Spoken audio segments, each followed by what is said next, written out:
ওই শহীদ উসমান হাদি বলেছে না যে আমি মাথায় টুপি পরে পাঞ্জাবি পরে ক্লাসে গিয়েছি, আমার ম্যাডাম আমাকে বলে তুমি হেফাজতের হুজুর, তুমি হেফাজতের আমির।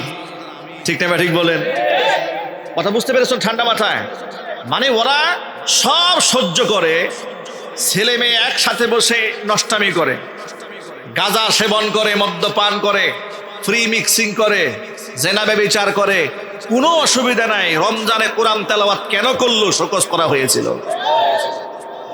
বিশ্ববিদ্যালয় ক্যাম্পাসে পূজা হয়, রাষ্ট্রীয় তত্ত্বাবধানে কোনো সমস্যা নাই, কিন্তু কোরআন তেলাওয়াত হলে সমস্যা, ইফতার পার্টিতে সমস্যা। ঠিক না ভাই? ঠিক।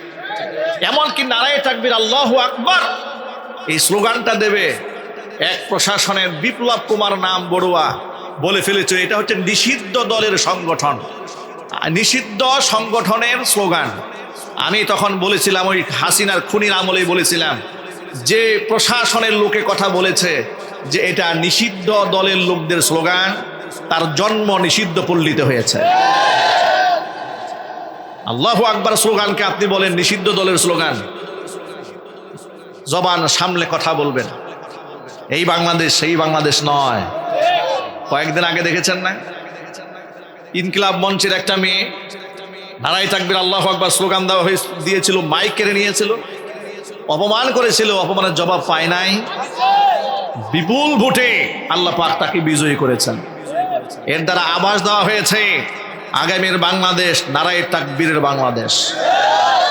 ঠিক না ঠিক জোরে বলেন? আগামীর বাংলাদেশে ইসলাম বিদ্বেষীদের কোনো স্থান হবে না। এই দেশের মানুষ ইসলাম পন্থাকেই পছন্দ করে, ক্ষুধাদ্রোহী আর নাস্তিকদেরকে লাঠি মেরে ভারত তাড়িয়ে দিতে চায়। ও যুবক ভাইয়ের আমার, ইসলামের ব্যাপ্তিটা একটু বোঝার চেষ্টা করেন। জন্মের পর থেকে ইসলামের দিক নির্দেশনা শুরু হয়ে গেল। ছোট্ট বাচ্চাকে আল্লাহর নবী সাল্লাল্লাহু আলাইহি ওয়াসাল্লাম বললেন আদিবুহুম, এদেরকে আদব শেখাও। বাচ্চাদেরকে মারতে নিষেধ করলেন, ধমক দিতে বারণ করলেন বিশ্বনবী মুহাম্মদ রাসূলুল্লাহ সাল্লাল্লাহু আলাইহি ওয়াসাল্লাম। জান্নাতি রমণীদের সর্দারিনী ফাতেমাতুজ জাহরা রাদিয়াল্লাহু তাআলা আনহা, তার ঘরে আল্লাহর নবী রাহমাতুল লিল আলামিন সিজদায় পড়ে আছেন, নফল নামাজ আদায় করেছেন।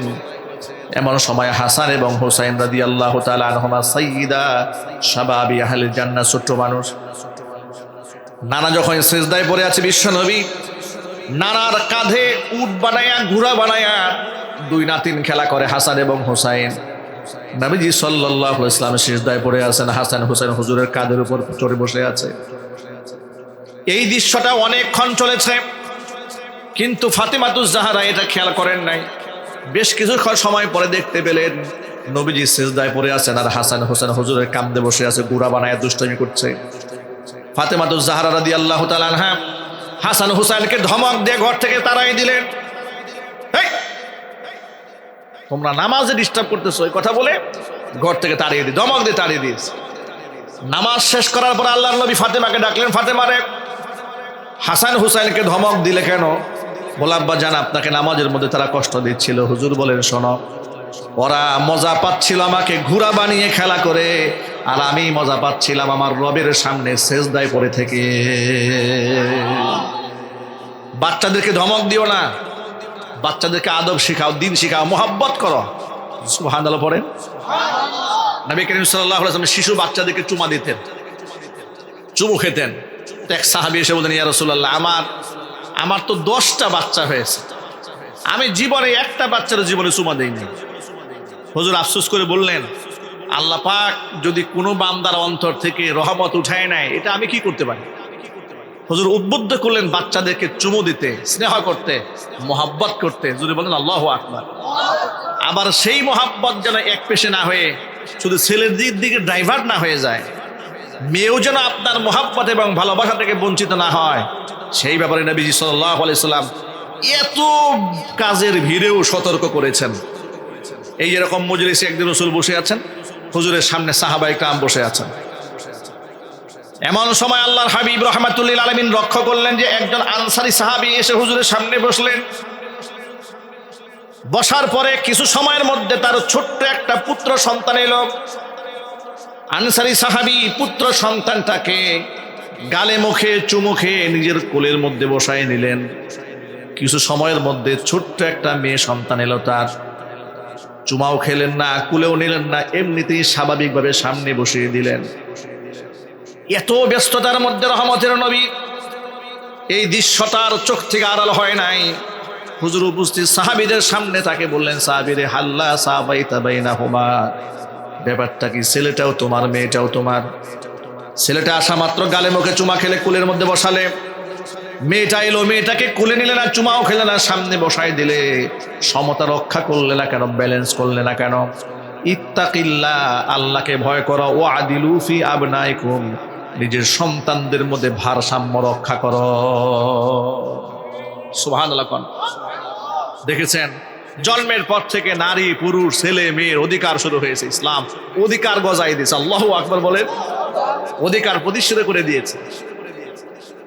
এরপরে এই বাচ্চাটা যখন 7 বছর বয়স হয়ে যাবে, আল্লাহর নবী ঘোষণা করলেন 7 বছর বয়স থেকে বাচ্চাদেরকে নামাজের তালিম দাও, নামাজ পড়তে উদ্বুদ্ধ করো, ছেলেকে মসজিদে নিয়ে যাও, নামাজে নিয়ে যাও। আমরা নিয়ে যাবো না বাচ্চাদেরকে? ইনশাল্লাহ, ইনশাল্লাহ বলেন। বাচ্চারা একটু দৌড়দৌড়ি করুক, সুযোগ দেন। 7 বছরের বাচ্চা তো বুঝে না, মসজিদে গেলে একটা দৌড় দেবে, এটা চিৎকার মারতে পারে, একটু হাসি তামাশা করতে পারে। এটাকে বিরক্তির নজরে দেখার কোনো কারণ নাই, সুযোগ নাই। আমাদের সমাজের আমাদের বাবারা, আমাদের মুরব্বীরা এটা বুঝতে চান না অনেক সময়। ছোট বাচ্চারা মসজিদে গেলে ধমক দেয়, বাপ মা সহ গালি দেওয়া শুরু করে। ঠিক না ঠিক বলেন? অথচ আপনি দেখবেন যে মধ্যপ্রাচ্যে ছোট ছোট বাচ্চাদের জন্য মসজিদে চুইংগাম রাখা হয়, চকলেট রাখা হয়, খেজুর রাখা হয়, পানি রাখা হয়, বাচ্চাদেরকে লোভনীয় আকর্ষণ দেখিয়ে এদেরকে যাতে করে মসজিদমুখী করা যায়। আপনার এই বাচ্চাকে যদি শিশুকালে মসজিদমুখী না করেন, ও তো কিছুদিন পরে না শিখেছে আরবি, না শিখেছে তাওহীদ, না শিখেছে ঈমান। ঢাকা শহরের ইংলিশ মিডিয়াম পড়ুয়া এক গার্জিয়ান যখন দেখলো সন্তান এ লেভেল ও লেভেল করছে, খুব শখ হয়েছে যে আমার বাচ্চাটাকে অন্ততপক্ষে হুজুরকে দিয়ে একটু কোরআন শরীফ শেখায়। মুসলমানের সন্তান তো একটু হলেও কলিজার মধ্যে ঈমান আছে না? নাই? আছে। এবার মুয়াজ্জিন সাহেবকে নিয়ে আসছে বাসায়। মুয়াজ্জিন সাহেব বাসায় আসার পরে বাচ্চাকে বলতেছে, আচ্ছা তুমি বলো তো লা ইলাহা ইল্লাল্লাহু মুহাম্মাদুর রাসূলুল্লাহ, কালিমা বলো। এটা বলার পরে মেয়েটা বলছে, না না, আমি এটা কেন বলবো? ইংলিশ মিডিয়াম পড়েছে তো, আমি এটা কেন বলবো? এটা তো রাস্তাঘাটের ফকিররা বলে। নাউজুবিল্লাহ পড়ে। মানে বাচ্চাকে আপনি কিভাবে গড়ে তুলছেন? এই যে গত বছর দেখেছেন মোহাম্মদপুরের একটা মেয়ে ইংলিশ মিডিয়ামের বাবা মার বিরুদ্ধে হাইকোর্টে মামলা করলো। ওটা বাংলাদেশে তুলপার হয়ে গেল। ইংরেজিতে মেয়েটা সাক্ষাৎকার দিল, বাবা মাকে ক্রিমিনাল বললো, তাকে অধিকার বঞ্চিত করেছে, যৌন হয়রানির শিকার করেছে, ইত্যাদি ইত্যাদি নানাবিধ কথাবার্তা বলেছে। এই অবস্থা কেন হয়েছে? আজকে একটু বৃদ্ধাশ্রমগুলোর দিকে তাকান, সেখানে কয়জন হাফেজ সাহেবের বাপ মা পাবেন? আল্লাহর কাসাম ওয়াল্লাহি ওয়া রাব্বিল কাবা, একজন হাফেজ কোরআনের মা গোটা পৃথিবীর কোনো বৃদ্ধাশ্রমে খুঁজে পাওয়া যাবে না। পাবেন না আপনি খুঁজে। বড় বড় শিক্ষিত, ডক্টরেট করেছে, পিএইচডি করেছে, বড় বড় অফিসার, সরকারি বড় বড় পোস্টগুলাকে হোল্ড করেছে। খোঁজখবর নিয়ে দেখেন, বাপ মাকে বৃদ্ধাশ্রমে পাঠিয়ে রাখছে। পড়াশোনা করতে গেলে ছেলে মেয়ে বিদেশ সেটেল হয়ে গেছে, বাপ মাকে বৃদ্ধাশ্রমে রেখে চলে গেছে। এই বাস্তবতা এই সমাজে আছে না নাই? ইসলামটাকে আমরা বুঝতে ভুল করেছি। আমরা কি মনে করেছি? দেখেন, আরেকটু অ্যাডভান্স সামনে যান। আপনার সন্তানটা মেয়ে সন্তান হয়েছে, যতক্ষণ পর্যন্ত বিবাহ না হবে বাবার দায়িত্বে আল্লাহ পাক মেয়েটাকে দিয়ে দিলেন। বিবাহ হয়ে গেল, স্বামীর দায়িত্বে চলে গেল।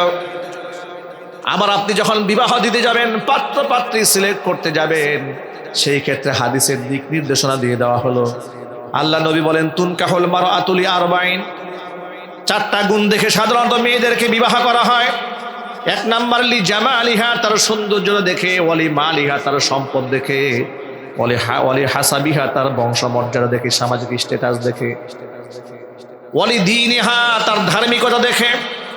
আল্লাহ নবী বলেন 4টা গুণের মধ্যে ফাদফার বিদাতিদ দ্বীন তারিবাতি ইয়াদাকা, তুমি যখন বিবাহ করতে যাবে দিনদার মেয়েকে প্রাধান্য দিবা। দিন যদি মেয়ের মধ্যে না থাকে, তারিবাতি ইয়াদাকা, তুমি ধ্বংস হয়ে যাবে। সুবহানাল্লাহ বলেন। এখানেও দিনকে প্রাধান্য দেওয়া হয়েছে। মানে এক্ষেত্রে আপনার দিক নির্দেশনা, আপনি জীবনের সবচেয়ে গুরুত্বপূর্ণ একটা সিদ্ধান্ত বিবাহ করতে যাবেন, ইসলাম আপনাকে দিক নির্দেশনা দান করেছে। আবার আপনি ঘরে বউ নিয়ে আসলেন, আপনি যে বিবাহ করলেন সেই বিবাহ করতে গিয়ে যেন যৌতুক আবার না চান। যৌতুক চাবেন তো দূরের কথা, আল্লাহ পাক কোরআনের সূরা নিসার মধ্যে আয়াত নাজিল করে বলে দিলেন, ওয়াতুন নিসা সাদকাতিহিন্না নিহলা, তুমি তোমার স্ত্রীদেরকে তোমরা অত্যন্ত আনন্দের সাথে খুশি মনে মহারণা আদায় করে দাও। জোরে জোরে বলেন সুবহানাল্লাহ। এরপরে আপনি বউ নিয়ে বাড়ি আসছেন, আচরণটা কেমন করবেন? কোরআন বলে ওয়াশিরুহুন্না বিল মারুফ, ন্যায়সঙ্গত আচরণ করো।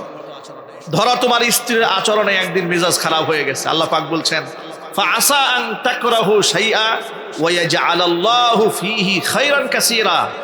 তুমি যে মেয়েটাকে, যে স্ত্রীটাকে, যে বউটাকে তোমার কাছে খারাপ মনে হচ্ছে, এমন তো হতে পারে আল্লাহ পাক তার মধ্যেই তোমার জন্য কল্যাণ রেখে দিয়েছেন। সুবহানাল্লাহ বলে। মানে পদে পদে স্টেপে স্টেপে এরকম যদি বলা শুরু করি, আমি একেবারে রাষ্ট্রবিজ্ঞান থেকে শুরু করি, সমাজ পরিচালনা থেকে শুরু করি, কি না ইসলামে, কি না ইসলামে। অথচ আমাদেরকে কি শেখানো হয়েছে? 33 বার সুবহানাল্লাহ, 34 বার আলহামদুলিল্লাহ, আল্লাহু আকবার। মানে আমি এটাকে অবজ্ঞা করছি না, এ তো ইসলামে আছে। তাসবিহ তাহলিলের গুরুত্ব তো সীমাহীন, এতে কোনো সন্দেহ নাই। কিন্তু এতটুকুরের মধ্যে ইসলাম সীমাবদ্ধ নয়।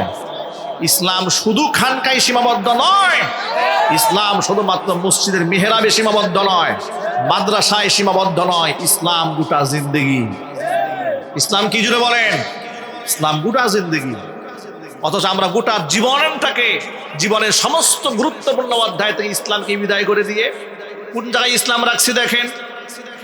সারা বছর নামাজ পড়ে নাই, সারা জীবন রোজাও রাখে নাই, হজও করে নাই, জাকাত দেয় নাই, আলেমদেরকে মৌলবাদী বলে গালি দিয়েছে, আর বলেছে এরাই দেশটারে খাইছে।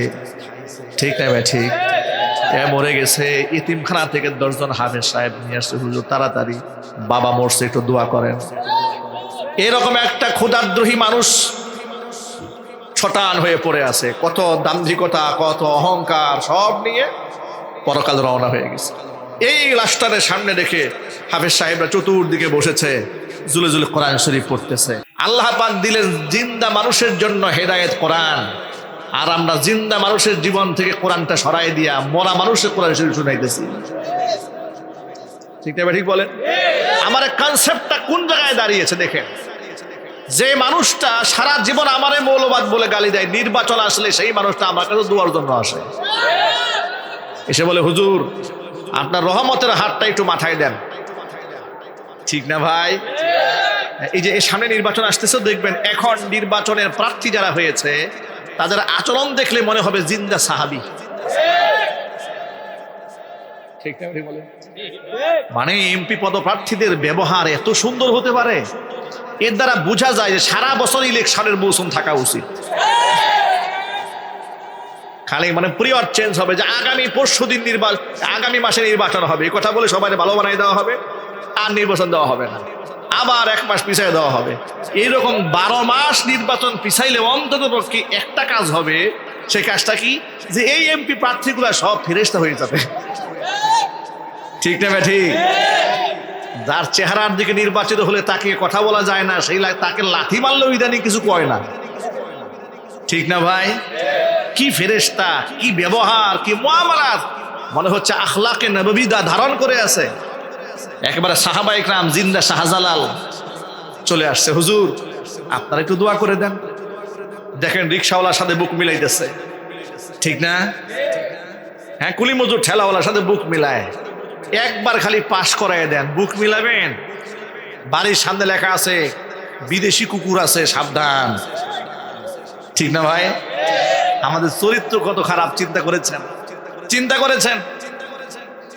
সংসদে দাঁড়িয়ে বলেছিল বাংলাদেশের এই সমস্ত মাদ্রাসাগুলো ব্যাঙের ছাতার মতো গড়ে উঠেছে, বলে নাই? সংসদে দাঁড়িয়ে বলেছে মাদ্রাসাগুলো জঙ্গি তৈরির কারখানা, বলে নাই? এই চক্রান্ত থেমে নাই, এই চক্রান্ত এখনো আছে, এখনো আছে। আপনারা এক বাক্যে জবাব দিয়ে বলেন, আসলে কি মাদ্রাসা জঙ্গি তৈরির কারখানা, সন্ত্রাস তৈরির কারখানা? মাদ্রাসা আল্লাহর ওলি তৈরির কারখানা, মাদ্রাসা মুফতি মুহাদ্দিস তৈরির কারখানা। এই মাদ্রাসা থেকে গড়ে উঠেছে হাফিজ হুজুর রাহিমাহুল্লাহ, পীর হুজুর রাহিমাহুল্লাহ, মুফতি আমিনী রাহিমাহুল্লাহ, শেখুল হাদিস রাহিমাহুল্লাহ। এই সমস্ত প্রতিষ্ঠান থেকে বেড়ে উঠেছে। ঠিক না ঠিক বলেন? তোমরা যেগুলি এনে গর্ব করো, তোমরা কি উপহার দিয়েছো জাতিকে? তোমরা মাদ্রাসাকে ব্যঙ্গ করে বিদ্রুপ করে আর বলো মাদ্রাসায় বিজ্ঞান শেখানো হয় না। তো তোমরা তো মহাবিজ্ঞানী, তোমাদের আবিষ্কারটা কি একটু বলেন? তোমরা যে মহাবিজ্ঞানী, এটা তোমাদের আবিষ্কারটা কি? একটা সুইও আনতে হয় চায়না থেকে। ঠিক না ভাই বলেন? এটা সুইও তোমরা বানাইতে পারতেছো না, ওটাও চায়না থেকে আনতে হয়। তো এই বিজ্ঞানীগিরি করে লাভটা কি? কয়টা রকেট বানিয়েছো তোমরা?